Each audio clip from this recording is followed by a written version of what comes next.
사랑하는 주 예수 그리스도의 회중이여, 전도서 설교는 제가 15년 전에 했던 설교입니다.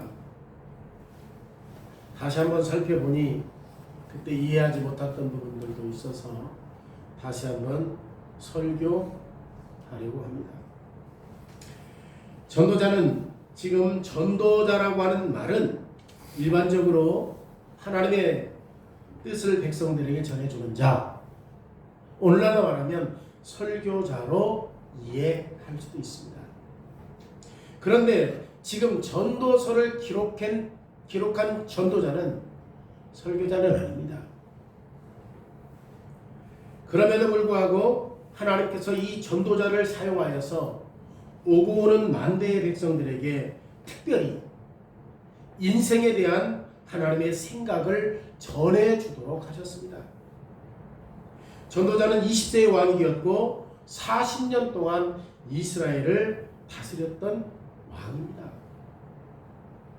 하나님이 전도자를 통하여서 인생들에게 던지는 대답은, 이스라엘의 전도자는 죄로 인하여 파산된 인생을 나름 고쳐보려고 노력하는 사람들에게, 그리고 인생을 고칠 수 있다고 말하는 사람들에게 따끔하게 한마디예요.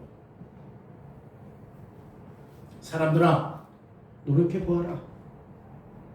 내 인생을 발전하고 내 인생을 진보시키는 일은 진짜 멋진 일이다.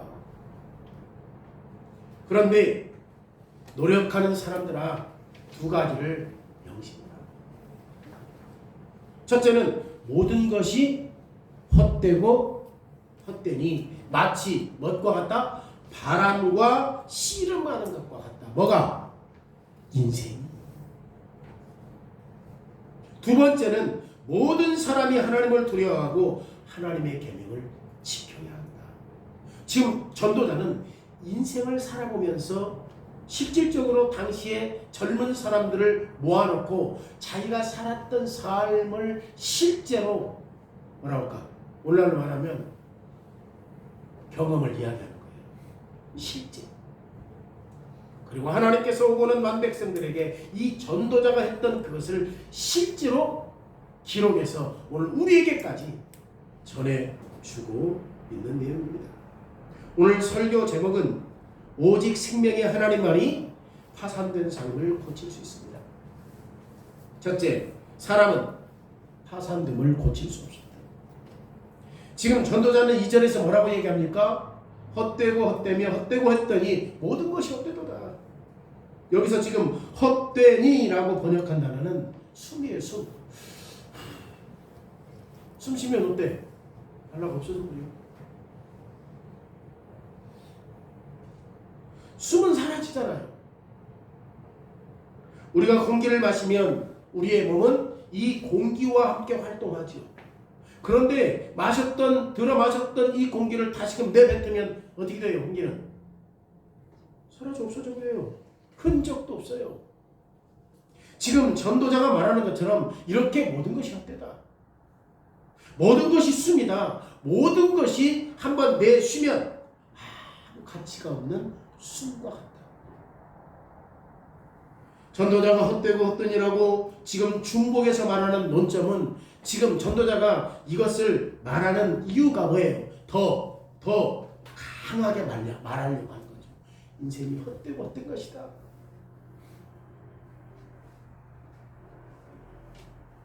그리고 전도서에서 지금 반복해서 강조하는 이 중복되는 문구가 계속되는 이유가 어디입니까? 전도자가 분명히 말하잖아요. 헛되고 헛되니 모든 것이 헛되도다. 우리는 전도자가 왜 이렇게 무지막지하게 말하는가? 나름 사람들은 자기 어떤 삶의 유익을 위해서 가치 있게 열심히 노력하는데 그런 사람도 있잖아요. 그럼에도 불구하고 왜 이 전도자가 이렇게 무지막지하게 말을 하고 있는가? 왜 모든 것이, 무엇이든지 다 숨처럼 사라지고 헛되다고 말하는가? 아침에 일어나는 것도 헛되고 학교 가는 것도 헛되고 직업을 얻는 것도 헛되고 사랑에 빠지는 것도 헛되고 책을 읽는 것도 글을 쓰는 것도 헛돼요. 왜냐하면 이전에 분명히 말하니까 헛되고 헛되니 모든 것이 헛되다. 뭐과 같다? 바람에 휩쓸리는 것과 같다. 지금 전도자가 1장을 제안해서 모든 것이 헛되고 헛되다고 말하는 게 아니에요. 모든 것이 헛되다라고 하는 이 말투는 전도서 전체에 걸쳐서 계속해서 뭐예요? 반복돼요. 반복되는 후렴구예요. 이 헛되다라는 구절은 전도서가 본문에서 전도서를 시작하는 방법이고, 이 헛되다는 구절은 지금 전도서의 주제이기도 하고, 이 헛되다는 말은 전도서 12장 13절에서 말했던 전도서의 끝내는 방법이기도 해요. 그 사이사이에 여러 번 헛되고 헛되니라고 하는 이 구절을 반복해서 사용하고 있기 때문에 우리가 무엇을 하든지 의미 없다. 왜냐하면 모든 것이 헛되기 때문에. 그러면 전도자는 왜 이렇게 무지막지하게 말합니까? 여러 가지 일들을 고치려고 노력하는 우리의 열정을 무너뜨리는 이 염세주의자는 누구입니까? 지금 그가 어떤 심정을 가지고 있기에 우리에게 있어서 우리의 진짜 삶을 가치 있고 열정적으로 살아가는 우리의 삶을 짓밟아 버립니까? 전도자는 자신의 신분을 1절에서 다윗의 아들 이스라엘의 왕이라고 말해요. 이 사람이 누구입니까? 솔로몬이에요. 12절에도 보세요. 다윗의 아들은 예루살렘에서 이스라엘의 왕이 되어 라고 다시 말해요. 지금 예루살렘에서 이스라엘을 다스린 이 전체를, 이스라엘 전체를 다스렸던 왕은 두 왕밖에 없어요. 누구밖에 없죠? 다윗과 솔로몬밖에 없어요. 그런데 수많은 학자들은, 그리고 이 성경을 진지하게 다루는 개혁의 진영에 있는 학자들도 솔로몬이 전도서를 기록한 저자냐, 개혁교의 진영에 있는 학자들도 이렇게 질문하는 사람들이 있습니다. 그리고 몇 가지 이유로 이 전도서가 구약 성경에 맨 말라기 뒤에 있어야 한다고 말하는 학자들도 있습니다. 그리고 전도서를 기록한 저자가 마치 자신이 말하는 것이 누구와 같아? 전도자가 말하는 게 이게 솔로몬이 말하는 것과 비슷하다. 솔로몬과 말하는 것과 비슷하다. 그래서 이 전도자가 솔로몬인 것처럼 지금 드러내고 있다라고 하는 학자도 있어요.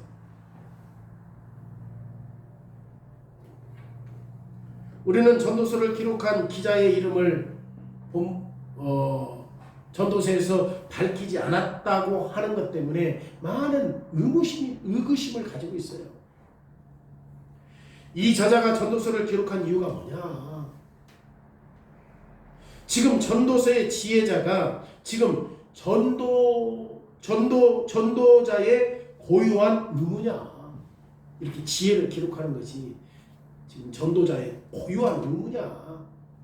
아니면 전도서를 기록한 저자가 실제로 불신자의 일을 인용했냐?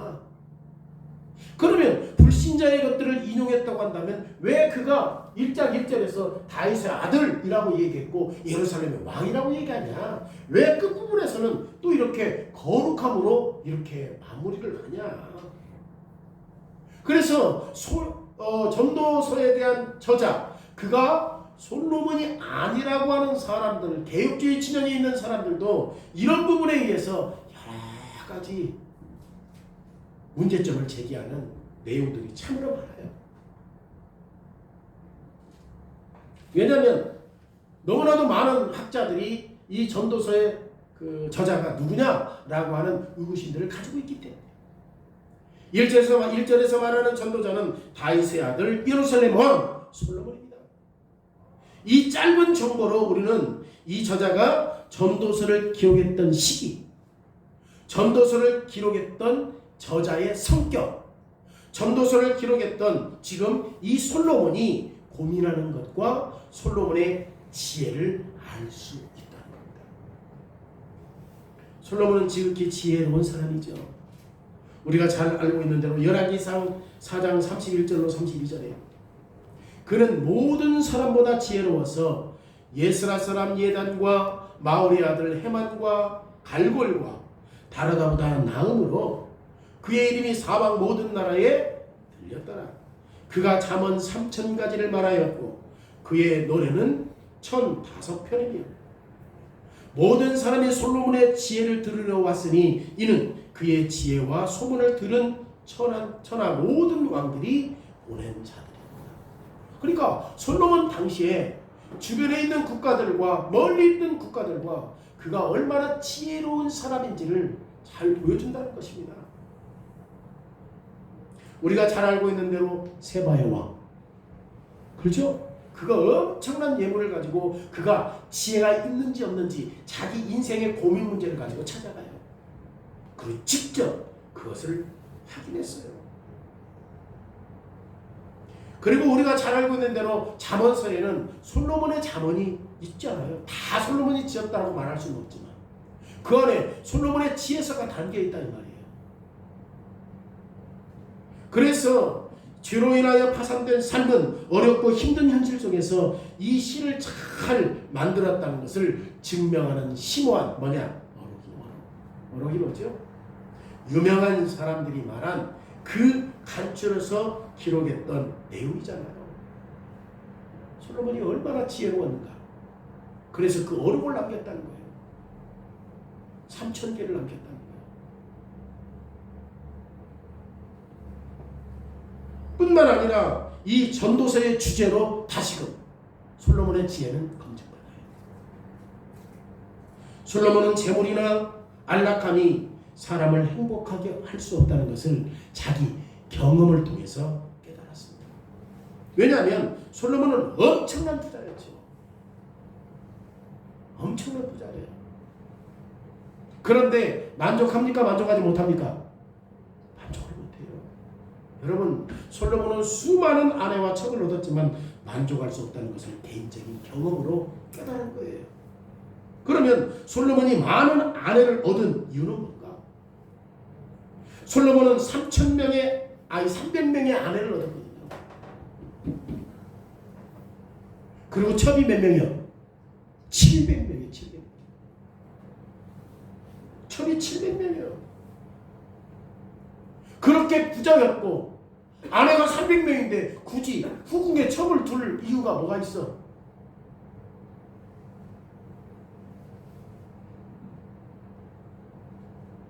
그래서 솔로몬이 만족했습니까? 솔로몬은 당시 이스라엘 백성들과 똑같은 좌절을 경험했다는 것을 자기 눈으로 본 거야. 아, 내가 이만한 부를 가지고 있고 이만한 아내를 가지고 있다 할지라도 자기 백성들이 고민했던 것과 똑같이 고민하고 있다는 것을 느낀 거예요. 자기가 직접 본 거예요. 분명히 이스라엘 백성들은 솔로몬 당시 경제적으로, 정치적으로, 영적으로 대단히 양호했어요. 왜냐하면 백성들이 각각 포도나무와 무화과 나무 아래서 안전하고 평안하게 앉아 있었기 때문에. 그래서 열왕기상 4장 25절에서 이렇게 말해요. 솔로몬 때가 어떤 시대였는가? 솔로몬이 사는 동안에 유다와 이스라엘이 단에서부터 부엘세바까지 이르기까지 각기 포도나무 아래와 무화과 나무 아래에서 평안히 살았다. 솔로몬 시대에서 단에서 부엘세바까지 사람들이 각기 자기 나무 안에서 평안히 먹고 살았다니까요.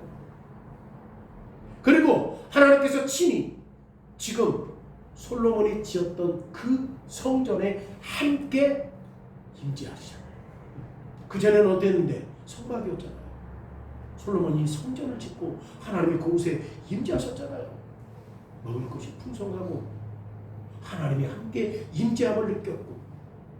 그런데 솔로몬 당시 백성들 가운데 분노가 자라나기 시작했고 불만족을 말하는 사람들이 나타나기 시작합니다. 그리고 솔로몬이 죽은 후에 이 불만은 점점 커져서 이스라엘 백성들이 어떻게 되죠? 남유다, 북이스라엘로 갈라져. 그러면 솔로몬이 세웠던 모든 것의 가치는 뭐예요? 그렇게 나라가 평안하고 무화과 나무와 감람나무 아래에서 가마 안에 앉아서 먹고 즐겼던 그러한 모든 것들이 뭐가 가치가 있습니까? 그 가치는 숨에 지나지 않는다. 아무것도 아니고 헛된 것에 불과하다. 솔로몬은 말년에 주님께 돌아왔습니다. 그러면 솔로몬이 믿음에서 떠나기 전에 전도서를 기록했느냐? 아니면 솔로몬이 늙었을 때 전도서를 기록했느냐? 아니면 회개한 다음에 전도서를 기록했느냐? 우리는 그거 알 수 없어요. 그런데 성령의 인도하심에 있었던 사람들 가운데 가장 지혜로운 사람들이 아주 신중하게 지금 인생을 연구하는 내용을 기록해요. 그때 솔로몬은 일부 젊은 사람들을 모아놓았습니다.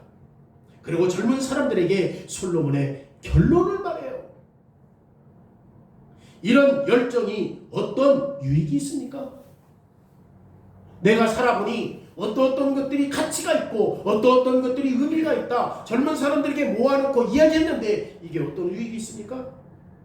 평생 수고한 것이 의미가 있습니까? 이전에 뭐라고 말해요? 전도자가 헛되고 헛되니 모든 것이 헛되도다. 그러면 솔로몬은 왜 이 모든 것들이 헛되다고 말합니까? 일평생 땀 흘려 수고했는데 실패와 좌절을 왜 우리가 경험하는가? 왜 200명의 아내로 충분하지 못하고 왜 600명의 후궁으로 충분하지 못한가? 솔로몬이 심어놓은 무화과 나무와 지금 포도나무 아래에서 포도주를 마시며 백성들을 만족하도록 이끌지 못했다. 그리고 그들이 무화과 나무에 평안히 앉았던 이유는 뭔가? 솔로몬은 역대하 1장 5절에 왕이 예루살렘에서 은금을 뭘로 여겼더라? 돌과 같이 여겼다. 얼마나 부자였으며. 그러면 왜 백성들에게 안식이 없었는가? 솔로몬은 자기가 가지고 있는 성경을 알고 있었던 거예요. 성경을 알고 있었던 거예요. 신명기 17장 18절과 19절에 그가 왕위에 오르거든. 누가 왕위에 올라요? 솔로몬이 왕위에 오르거든. 이 율법서의 등사본을 레위 사람 제사장 앞에서 책에 기록하여 평생에 자기 옆에 두고 읽어 그의 하나님 여호와 경외하기를 배우며 이 율법의 모든 말과 이 규례를 지켜 행할 것이라. 솔로몬은 에덴 동산에 있었던 행복에 대해서 그리고 죄로 인하여 타락함으로 말미암아 저주받은 내용을 알고 있었습니다.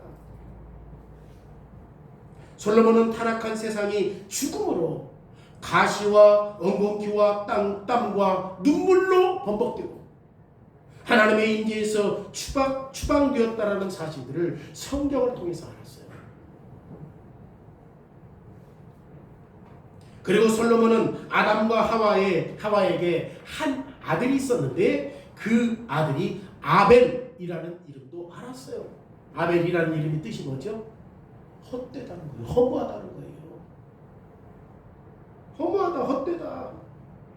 지금 다 솔로몬이 아담의 아들, 지금 그 아들의 이름을 여기서 쓰고 있다니까요. 허무하다, 헛되다. 그러면 아담과 하와는 왜 아벨의 이름을 헛됨, 허무, 숨이라고 불렀는가? 아담과 하와가 왜 그랬죠? 이것이 아담과 하와가 아벨에 대해서 생각한 이름이 아니에요. 그들은 경험했어요. 죄로 인하여 타락한 이후에 모든 것이 헛되다는 걸 경험했어요. 아담과 하와도. 그들이 인생이 죄로 인하여 타락한 인생이 얼마나 공허하고 헛되다라고 하는 것을 몸으로 경험했어요. 아담과 하와는 야생 토끼를 막기 위해서 자기 정원에 울타리를 쳤어요. 그런데 그 다음날 이 야생 토끼가 상추를 다 뜯어먹었어요. 이걸 깨달은 거야. 아담과 하와는 호맹이를 사용하여서 밭에 풀을 뽑았어요. 그런데 일주일 후에 또다시 밭을 내야 한다는 것을 깨달은 거예요. 그리고 아담이 집을 지었습니다. 그런데 여전히 흰 개미들이 집을 지었던 나무를 갉아먹는 것을 깨달았어요. 지금 아담과 하와가 수고했어요, 안 했어요? 농사를 짓고 울타리를 치고 밭에 풀을 메고 집을 지었는데 뭐야, 다 헛된 거야. 수고했지만 아담과 하와가 성취할 수 있었던 것이 뭐냐? 아담과 하와가 에덴 동산에서 회복할 수 있었던 것이 뭐냐? 아담과 하와는 자신의 수고를 통해서 행복과 안락과 평화를 재건할 수 없었어요. 아담과 하와의 노력은 헛된 것이고 바람과 씨름하는 것에 불과했습니다. 아담과 하와는 둘째 아들에게 주었던 이름 아벨, 즉 숨, 헛된 것, 허무하다, 이 모든 것이 헛되다는 것을 그 이름에서 좌절감을 표현한 것입니다. 타락한 이후에 인생이 헛되구나. 그래서 아벨이라고 하는 이름을 지었을 때 그런 의미로 지었다고. 이미 뭐 한 거야? 경험한 거예요. 인생이 죄로 타락한 인생이 이거구나. 아담과 하와 이후로 모든 세대는 다 똑같이 경험해요. 지금 전도자가 청중들에게 말하는 것을 관심 있게 한번 살펴보십시오. 오늘 본문에.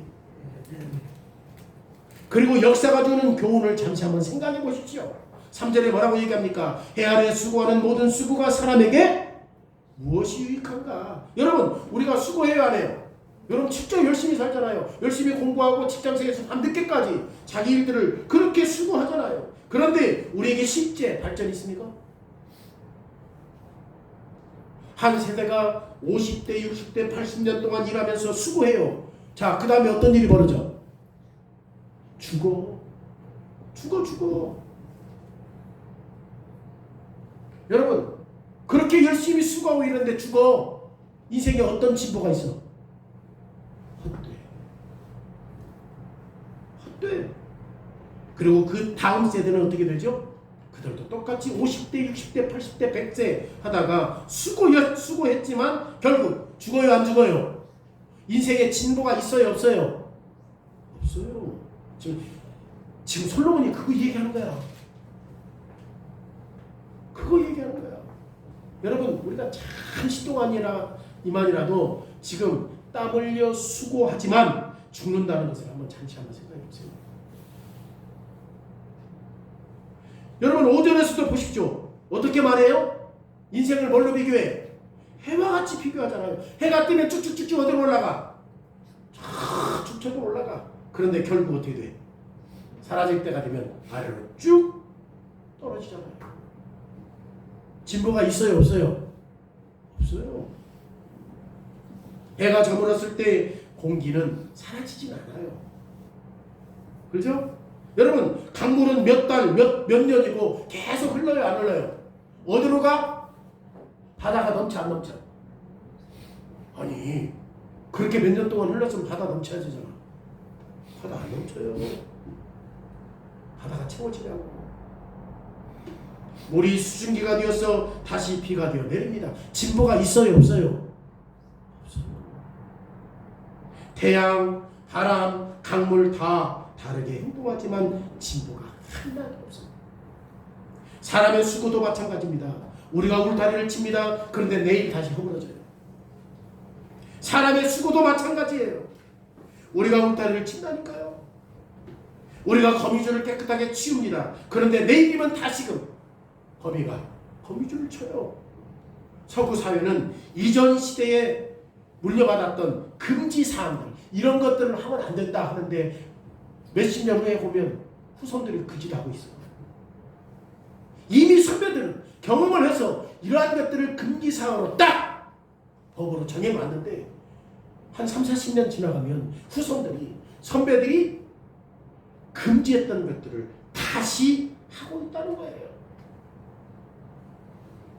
모든 일이 수고로 가득 차 있는 거죠. 수고. 거기에 어떤 참된 진보가 있습니까?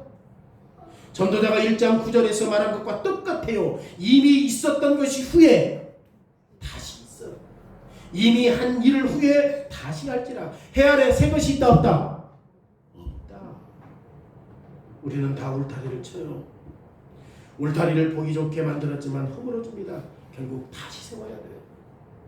우리는 거미줄을 깨끗하게 제거합니다. 그러나 얼마 후면 거미가 거미줄을 쳐요. 다시 제거해야 합니다. 사람들은 단지 변경이 가능하다고 생각하고 나라의 법을 제정하죠. 변할 수 있다. 새로워질 수 있다. 그러면 이 나라의 법을 세우는 이유는 뭐죠? 왜 이 나라의 법을 세울까요? 사람이 죄로 인하여 파산된 자기의 어려운 상황의 원인을 해결할 수 없기 때문에 자기들이 법을 만드는 거야. 문제를 해결할 수 없잖아. 문제가 해결되고 모든 것들이 평안하면 법 필요 없어요. 근데 파산된 인생의 문제를 해결할 수 없기 때문에 뭘 만들어? 법을 만들어. 이렇게 하면 우리 파산된 인생이 죄로 인하여 사람들을 죽일 수 있어 없어? 죽일 수 있잖아요. 그래서 사람들은 뭘 만들어? 법을 만들어. 자기 문제를 해결할 수 없기 때문에 이런 법의 테두리 안에서 보호하는 거예요. 우리가 법을 만드는 것은 그런 이유 때문입니다. 죄로 인하여 타락했기 때문에. 그리고 이 죄의 문제는 우리가 해결할 수 있습니까? 없습니까? 불가능하지요. 우리가 이 타락의 비통한 결과를 고쳐보려고 발부치지만 노력하지만 우리는 어설프게 땜질하는 것에 불과해요. 다시 말해서 우리는 타락전 상태로 다시 돌아갈 수 있습니까? 없습니까? 불가능해요. 오늘 15절 말씀도 진리예요. 뭐라고 말해요? 구부러진 것도 굳게 펼 수 있다 없다? 그리고 또 뭐라고 말해요? 모자란 것은 셀 수 있습니까? 없습니까? 없어요. 지금 전도자가 말하는 거 보세요. 다. 네. 전도자가 말하는 거 보시라고. 아담과 하와는 타락한 뒤에 이것을 빨리 깨달은 거예요. 이제 죄로 인하여 파산된 인생은 헛된 거구나. 그리고 타락 후에 모든 세대가 반복해서 이 모든 것이 헛되다는 것을 깨달아요. 심지어 어떤 새로운 시대가 삶의 질을 개선하기 위해서 우리가 잃어버린 에덴 동산에 중요한 무엇인가를 복구하려고 고군분투합니다. 각 세대마다 약간이라도 진보할 수 있다고 생각해요. 마치 해가 아침에 떠오를 때 해가 오늘 떠오르니까 그런데 해가 질 때 되면 한순간에 어두워지지 않습니까? 그래서 사람의 수고도 해가 뜨고 지는 것과 같다고 누가 말해요? 전도자가. 각 세대마다 수고합니다. 젊은 사람들이 아주 열정적이고 흥미롭고 더 낫게, 더 수월하게, 더 즐겁게 삶을 개선하려고 노력해요. 위로 진보하는 것처럼 보여요. 만약 어떤 사람이 여러 가지 일들을 개선하여 진보했다고 한다면 그 사람은 누구밖에 없냐? 솔로몬밖에 없어요. 솔로몬밖에 없어요. 솔로몬 왕이 위에 있는 동안 백성들은 먹고 마시고 무화과 나무 아래 그늘에서 평안히 쉬었다고. 열왕기상 4장 20절에 유다 이스라엘의 인구가 바닷가의 모래같이 많게 되며 먹고 마시며 즐거워한다. 열왕기상 4장 25절에 솔로몬이 사는 동안에 유다와 이스라엘이 단에서부터 부엘세바에 이르기까지 각기 포도나무 아래와 무화과 나무 아래에서 평안히 살았다. 그런데 솔로몬은 자기의 삶에서 이것 보았어요.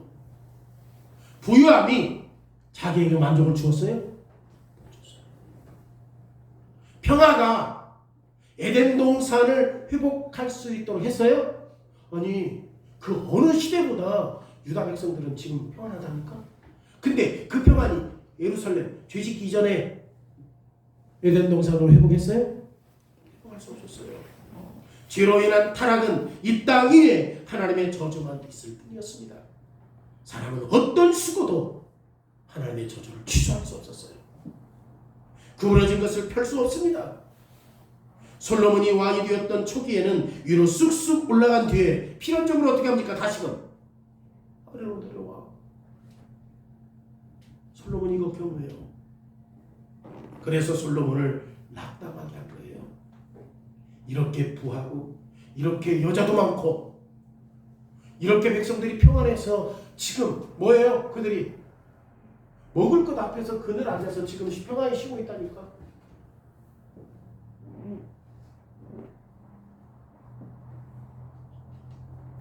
그런데 필연적으로 지금 축축축축 아래로 떨어지고 있는 거죠.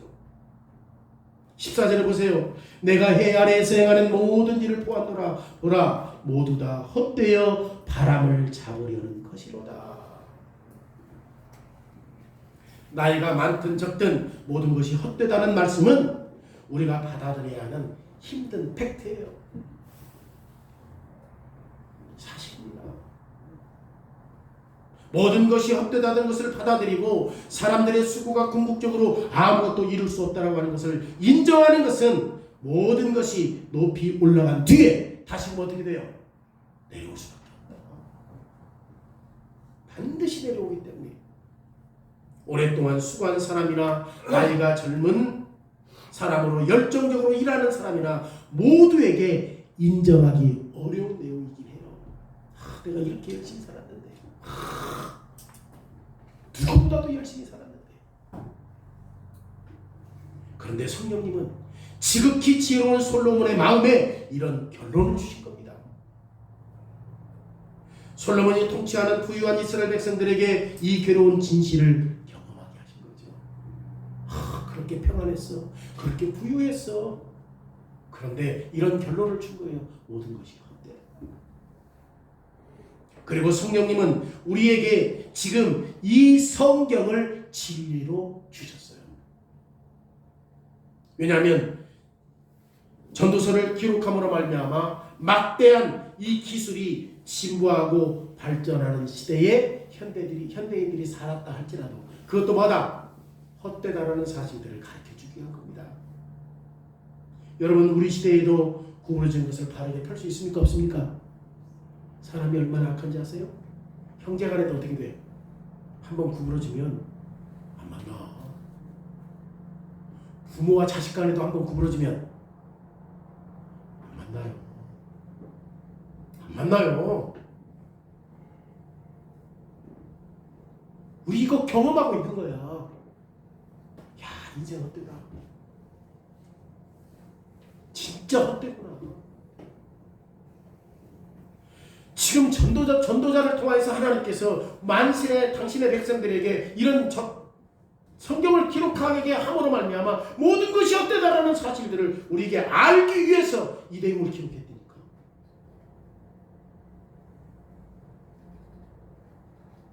우리는 지옥 인하에 타락했잖아요. 그러기에 전능하신 하나님의 진노와 심판을 받을 수밖에 없는데 우리가 얼마나 힘들게 시도했습니까? 우리가 얼마나 열심히 살았습니까? 우리가 얼마나 열정적으로 살았습니까? 우리가 얼마나 희생했습니까? 여러분, 그것과 상관없이 우리는 죄로 인하여 파산된 현실에서 탈출할 수 없어요. 여러분들이 얼마나 노력했느냐? 그게 아니에요. 창세기 3장에서 말씀하시는 하나님의 저주는 항상 삶을 특징지어요. 사람은 우리가 아무리 힘들게 살든 어렵게 살든 상관없이 죄로 인한 저주를 사람이 변경할 수 있습니까? 없습니까?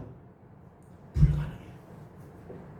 내가 이렇게 열심히 살았는데, 내가 이렇게 힘들게 살았는데, 내가 이렇게 자식들을 위해서 희생했는데, 그것이 우리의 죄의 문제를, 죄에 대한 저주를 변경시킬 수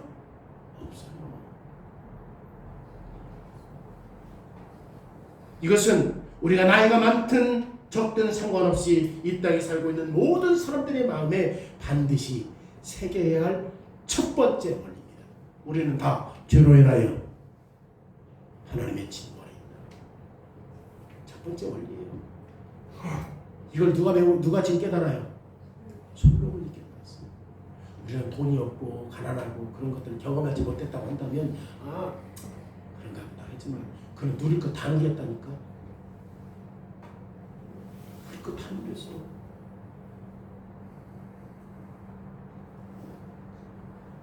그러면 우리가 열정적이니까 열정적으로 내 삶을 개혁시키려고 하고 내 삶을 한번 변화시키려고 하고 내 삶을 좀 한번 역동적으로 살아보려고 고민합니까?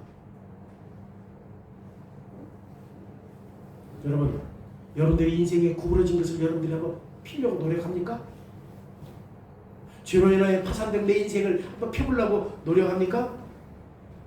우리 그렇게 할 수 없다니까요. 왜요? 지금 이걸 누가 말해? 솔로몬이 말하고 성령님이 전도자 솔로몬을 통해서 기록하게 하십니다. 불가능하다. 니들 인생 너희들이 죄 문제를 해결할 수 없다. 그걸 말하는 거예요. 제가 설교 시작부터 모든 인생이 헛되고 헛되다고 말씀드린 이유가 여기 있는 겁니다. 아무것도 할 수 없다라고 하는 이 결론이 모든 시작의 결론을 설명하는 겁니까? 이것이 수년 동안 해온 모든 수고가 아무런 목적도 없이 해왔다고 지금 나이가 많든 나이가 적든 상관없이 그들에게 지금 너희들의 삶은 아무런 의미도 없다고 지금 말하는 그 이유입니까? 여러분, 이렇게 하는 것이 전도자의 목적이니? 아니에요. 너희들은 이제 아무것도 의미가 없어. 그것이 지금 전도자의 목적이 아니라니까. 인생은 어떤 거야? 별거 없어. 그렇게 말하는 게 아니잖아요. 오늘 본문에 나와 있는 꼼짝할 수 없는 표현들을 사용하는 전도자의 목적은 지금 바른 대답으로 우리에게 필요한 길을 인도하기 위해서 보여주게 한 거잖아요. 사람은 인생 문제를 해결할 수 없어요. 그런데 하나님은 할 수 있다는 거예요. 우리는 하나님의 하신 일들을 바르게 평가할 수 있는 것은 단지 우리가 먼저 하나님이 바르다, 하나님이 바른 일을 한다 라고 하는 것을 평가할 수 있는 것은 먼저 우리가 죄로 인하여 파산됨을 인정할 때 가능하다는 거예요. 전도자는 그거 가르쳐 준 거예요. 하나님이 어떻게 그 일들이 가능하냐? 그러면 먼저 우리의 자신이 어떤 존재라는 사실을 알아야 한다. 죄로 인하여 파산된 존재는 구부러진 것을 펼 수 없다. 축축축축 내 인생이 올라가는 것 같지만 어느 순간에 떨어집니다. 다 헛되다. 하나님을 아는 것이 답이라는 것을 가르쳐주기 위해서 인생이 헛되다는 것을 지금 말해주고 있습니다. 두 번째로 사람은 파산됨을 고치기 위해서는 반드시 어떻게 해야 돼요? 하나님을 신뢰해야 돼요. 모든 것이 헛되고 헛되니 11절 말씀에서 지금 사람의 수고가 우리의 죄로 인하여 타락한 결과로 나타난 파산됨을 고칠 수 없다고 증명한 뒤에 뭐라고 말해요? 전도자가 마지막으로 지금 이 정답에 초점을 맞추고 있는 거예요. 사람은 안 돼. 그런데 그 사람이 헛된 것에서 벗어나서 의미 있고 가치 있는 삶을 살 수 있는 길이 있는데 그게 뭐냐? 그래서 전도자가 이제는 그 답을 가르쳐주기 위해서 지금 말하는 거예요.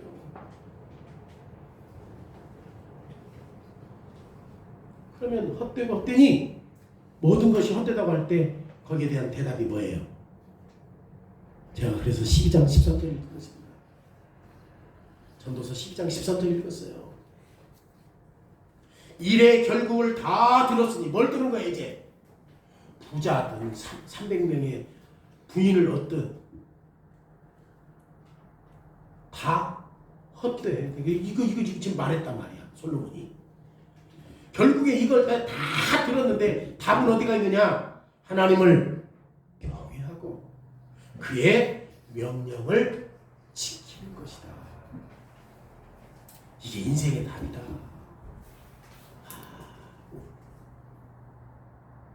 이런 말이 믿음이 없으면 허구요. 이런 말이 들으면 가슴이 뛰어야 돼요. 가슴이 뛰어야 된다니까. 인생의 답이 어디 있어? 하나님을 경외하는 것이고 하나님의 계명에 순종하는 것. 아니 우리보다 진짜 열심히 살았던 솔로몬이 말하고 그 솔로몬은 지금 성령의 인도하심을 통하여서 이 내용을 기록했다니까. 얼마나 놀라웠습니까? 하나님을 경외하고 계명을 지키는 것이 에덴 동산을 회복하기 위해서 인생의 문제를 고쳐보려고 하는 사람들의 수고가 의미가 없다는 것에 대한 대답이다니까. 그러면 솔로몬이 어디에서 이 대답을 찾았어요? 솔로몬은 이 대답을 어디에서 찾았어요? 하나님이 과거에 이스라엘 백성들에게 반복해서 약속했던 성경에서 이 답을 찾아요. 신명기 4장 40절에 오늘 내가 내게 명령하는 여호와의 규례와 명령을 지키라. 그러면 너에게 복을 주리라. 신명기 6장 3절에 이스라엘아 듣고 삼가 그 율법을 행하라. 그리하면 내가 복을 주리라. 신명기 10장 12절에 이스라엘아 내 하나님 여호와께서 내게 요구하시는 것이 무엇이냐. 내 하나님 여호와를 경외하며 그의 모든 도를 행하고 그를 사랑하며 마음을 다하고 뜻을 다하여 내 하나님 여호와를 섬기는 것이다. 솔로몬이 그 답을 어디에서 찾았어요? 성경에서 찾은 거야. 사람이 하는 것은 헛되지만 하나님의 계명 안에서 하는 것은 진짜 목적이 있구나. 그 답을 성경에서 찾았어요. 시편 기자가 이렇게 주제를 다루고 있잖아요. 시편 1편 악인의 꾀를 따르지 않는 자는 복이 있나니 그는 시냇가에 심은 나무라. 시냇가에 심은 나무는 열매를 풍성하게 거둘 수 있잖아요. 시편 128편 1절과 2절에 여호와를 경외하며 그의 길을 걷는 자마다 복이 있도다. 네가 네 손이 수고한 대로 먹을 것이라. 네가 복되고 형통하리로다. 여러분 우리에게 있어서 형통하고 복된 것이 어디에 있다? 여호와를 경외하고 계명에 순종하는 것이다. 하나님을 경외하라고 하는 말씀은 성경 전체를 관통하는 주제입니다. 성경 전체를 관통하는 약속입니다. 다시 말해서 하나님의 축복은 하나님의 계명에 순종하는 것에 있는 거죠. 하나님의 계명에 순종하는 것이 진보하고 발전하는 유일한 방법이란 말이에요. 우리의 인생이 헛되지 않기 위해서는 유일한 방법이 뭐예요? 하나님을 경외하고 하나님의 계명을 지키는 것이다. 하나님의 계명에 순종하는 것이 이 땅에서 삶을 개선하는 유일한 방법이다. 하나님의 계명에 순종하는 것이 우리가 타락함으로 잃어버렸던 에덴 동산의 귀중한 것들을 회복할 수 있는 유일한 방법이다. 하나님을 경외하고 그의 계명을 지켜라. 그러면 왜 하나님을 경외하고 하나님의 명령에 순종해야 합니까? 하나님을 경외하고 하나님의 계명을 지키는 것이 실제로 도움을 줄 수 있는 이유는 뭐예요? 하나님을 경외하고 하나님의 계명을 지키는 것이 예수 그리스도께서 하나님 아버지를 경외하셨고 심지어 그리스도는 자신을 십자가로 이끌어 하나님 아버지 앞에서 엄격한 순종을 할 수 있도록 했음에도 불구하고 끝까지 계명 지켰어요? 안 지켰어요? 지켰기 때문에. 진짜 그리스도께서 그렇게 사셨기 때문에 솔로몬은 성령을 통하여서 그 사실들을 우리에게 교육해요. 단순하게 하나님 말에 하나님만 경외하고 하나님 율법에 순종하라 그럼 복이다 하면 제가 못해. 그런데 실질적으로 예수 그리스도께서 그 계명을 지키는 것이 자기에게 불리이지만 자기가 죽는 일이지만 그리스도께서는 하나님을 경외하며 그 율법에 순종함으로 어떻게 했어요? 다시금 높아지셨잖아요. 다시금 높아지셨잖아요. 답이에요. 성경이 답이에요. 그래서 예수 그리스도의 십자가의 죽으심으로 말미암아 우리의 죄의 문제를 해결해 주심으로 말미암아 그리스도 때문에 우리가 누구와 화목하게 되었습니까?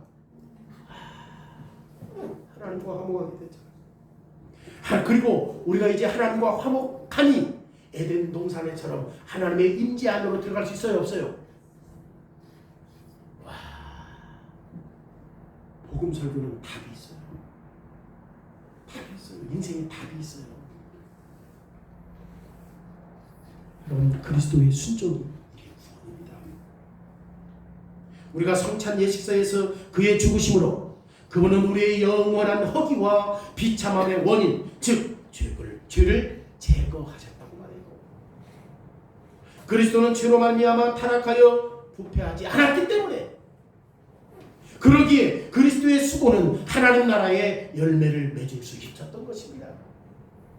그러기에 그리스도의 수고가 사실 이 땅 위에서 수많은 것을 개선할 수 있었고, 그가 죄가 없었기 때문에 죄로 인하여 파산된 삶을 고칠 수 있었던 것입니다. 심지어 자기에게 하나님의 말씀에 하나님을 경외하고 하나님의 계명에 순종했을 때는 자기에게 유익이었어요, 유익이 아니었어요?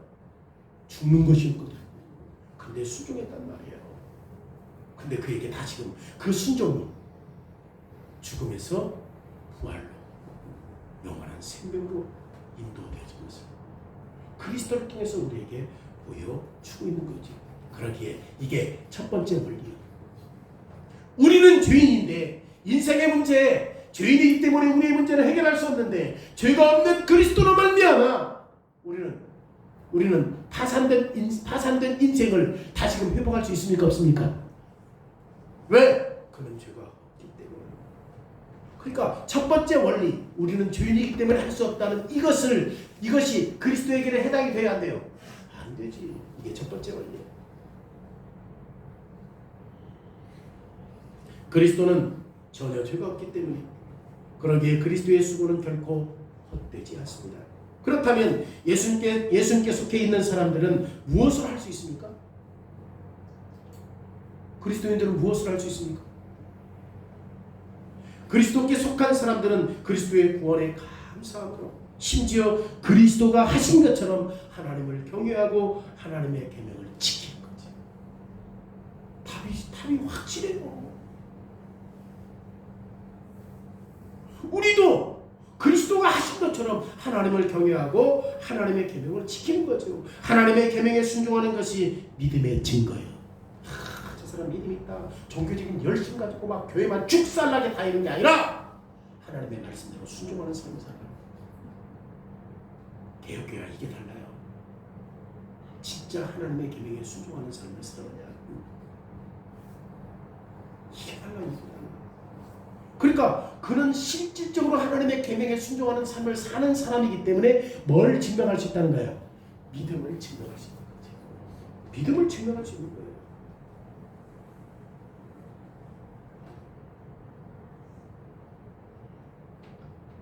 예수님께서 삶의 목적을 회복시켜 주셨기 때문에 죄인들을 하나님과 화목하게 하신 것을 믿는 사람들은 자신들의 믿음을 하나님이 명령하신 것에 일치되는 삶을 살 수 있는 거죠.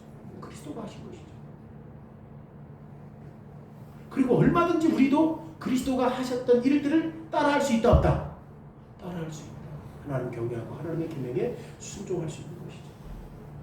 실제 삶에서 예수님께 순종하는 것을 통해서 이 땅에서 삶이 개선되고 우리가 잃어버린 에덴 동산의 보배로운 것들이 회복되었기 때문에, 그래서 고린도전서 15장 58절에 그러므로 내 사랑하는 형제들아 견실하며 흔들리지 말고 항상 주의 일에 더욱 힘쓰는 자들이더라. 이는 너희 수고가 주 안에서 헛되지 않는 줄 압니다. 우리의 삶이 누구 안에서 헛되지 않아요? 그리스도 안에서. 왜? 그리스도께서 하나님 경외하고 하나님의 말씀에 순종함으로 말미암아 그리스도가 우리의 죄 때문에 죽었다 할지라도 누가 그를 높여주셨습니까? 하나님이 높여주셨잖아요. 그럼 당연히 우리도 그리스도인으로서 그리스도가 하셨던 삶, 하나님을 경외하고 하나님의 계명에 순종하는 삶을 살면 우리가 파산된 삶이라 할지라도 우리의 삶을 누가 높여주셔요? 하나님이 높여주시는 거예요. 더군다나 그리스도는 승리하셨잖아요. 그래서 하나님께 순종함으로 말미암아 지금 어디에 계세요? 하나님 우편 보좌에서 통치자로 계신 겁니다. 우리 모두 이 땅에서 삶을 개선하는데 우리의 의무도 다해야 돼요. 내가 파산된 죄성으로 가지고 막 노력해봤자 허무요. 네? 그리스도 안에서 우리의 의무 책임, 그리스도 안에서 우리의 의무와 책임, 우리 주변에서 일어나는 그리고 우리의 뒤에서 일어나는 일들을 우리의 삶에 맞도록 노력해야 돼요. 특별히 젊은이들이 이런 목적들을 추구하고 이루는데 열정을 쏟아야 합니다. 성령님이 진보를 위한 하나님의 신비적인 비법을 우리에게 주셨기 때문에. 하나님의 신비적인 비법이 뭐야? 우리의 인생의 삶의 진보가 있을 수 있는 비법이 뭐야? 하나님을 경외하고 하나님의 계명을 지키고. 이게 인생의 비법이고 명확한 답을 주었어요. 내가 이거 다시 보면서 그때는 내가 이걸 제대로 몰랐네. 15년 전에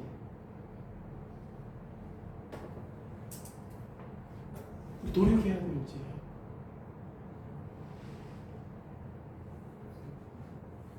우리가 생각하는 것을 행동하는 것은 우리의 허기와 비참의 원인을 제거할 수 없기 때문에 아무런 도움이 될 수 없어요. 그런데 우리의 삶에서 하나님의 뜻을 행동하는 것은 심지어 죄로 말미암아 파손된 마음을 잘 이해가 되지 않는다 할지라도 하나님의 뜻에 순종할 때 도움을 받을 수 있습니다.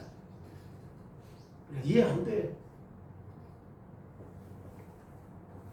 왜 그렇습니까? 예수님께서 우리의 영원한 허기와 비참의 원인을 제거해 주셨기 때문에. 에덴 동산은 원리상으로는 이미 회복되었어요. 원리적으로는 회복되었어요.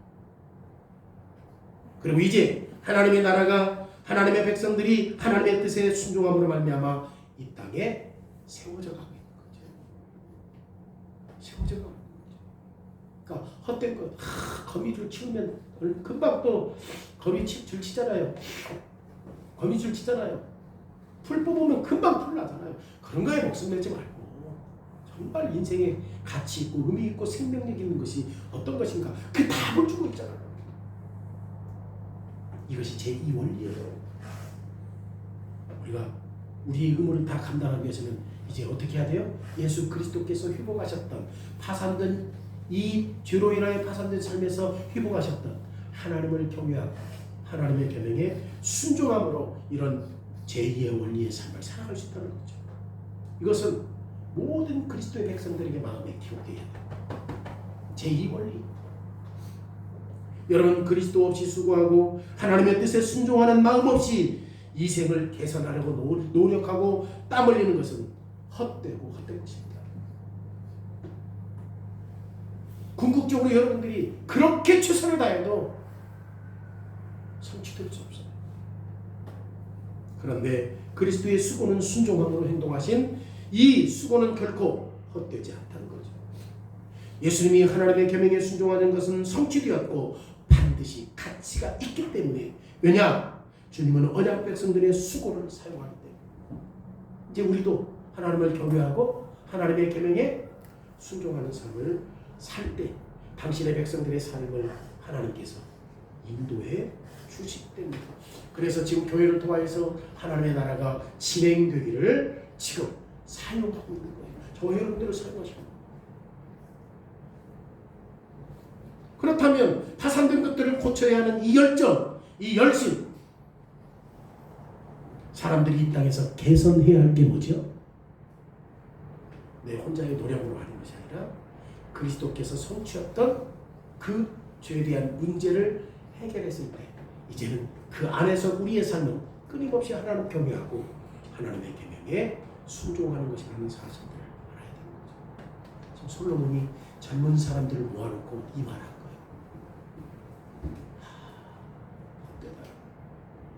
헛되다. 근데 인생에 답이 있다. 그것은 뭐냐? 하나님을 경외하고 하나님의 계명을 순종하는 것이다. 어떻게 그것이 가능하게 되었느냐? 그리스도께서 죄로 인하여 파산된 우리의 죄 문제를 친히 짊어지신 십자가에서 죽으셨을 때 하나님의 계명을 온전히 순종함으로 말미암아 사탄이 보았을 때는 예수님이 졌다고 생각했지만 사울의 그가 부활하심으로 말미암아 다시금 누구를 이렇게 세우셨습니까? 예수 그리스도를 이렇게 세우셨던 거죠. 우리도 그리스도인으로서 그리스도의 삶을 따라갈 때 얼마든지 하나님께서 요구하시는 주님의 나라가 세워질 수 있다 없다? 있다. 솔로몬이 젊은 사람들 모아놓고 이렇게 얘기하는 거예요. 저는 야고보서의 말을 바꿔서 말한다면 믿음이 없는 열정은 무익하고 헛되고 바람에 나는 숨과 같다. 그런데 주님을 사랑하는 사람들에게 유발된 열심, 여기에 주님의 말씀에 순종하는 것은 하나님 나라에서 풍성한 열매를 맺고 이 땅에서 축복된 삶의 열매를 맺을 수 있다라고 재해석하고 싶은 거예요. 나이가 많든 적든 하나님을 경외하고 하나님의 계명에 순종하는 삶을 사십시오. 예수 그리스도 때문에 하나님의 말씀에 순종하는 것이 우리에게 참된 인생의 복이라는 사실들을 가르쳐 주고 있습니다.